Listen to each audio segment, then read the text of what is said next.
السلام علیکم ورحمۃ اللہ وبرکاتہ۔ دوستو، آج میں آپ لوگوں کے ساتھ ایک وظیفہ شیئر کروں گی۔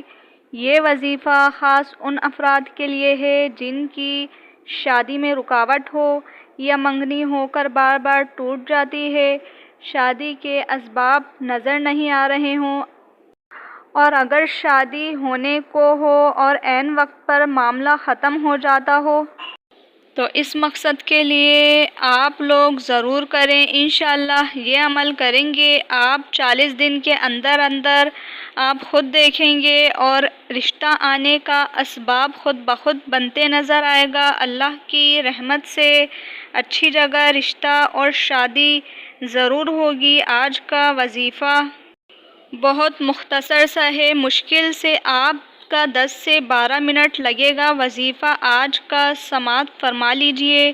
وظیفہ کچھ اس طرح پڑھنا ہے آپ نے۔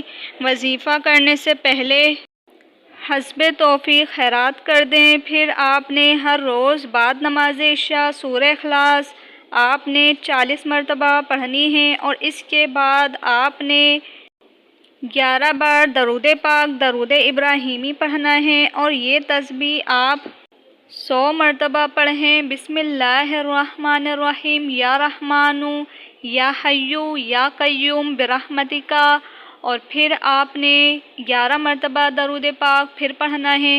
یاد رکھیں یہ وظیفہ آپ نے مسلسل 40 دن تک کرنا ہے، انشاءاللہ آپ کی مراد ضرور پوری ہوگی۔ اس ویڈیو کا یہیں اختتام کرتے ہیں، ملتے ہیں نیکسٹ ویڈیو میں۔ اگر آپ لوگوں کو میری ویڈیو اچھی لگی ہو تو لائک کریں، شیئر کریں، سبسکرائب کریں۔ ملتے ہیں نیکسٹ ویڈیو میں۔ اللہ حافظ۔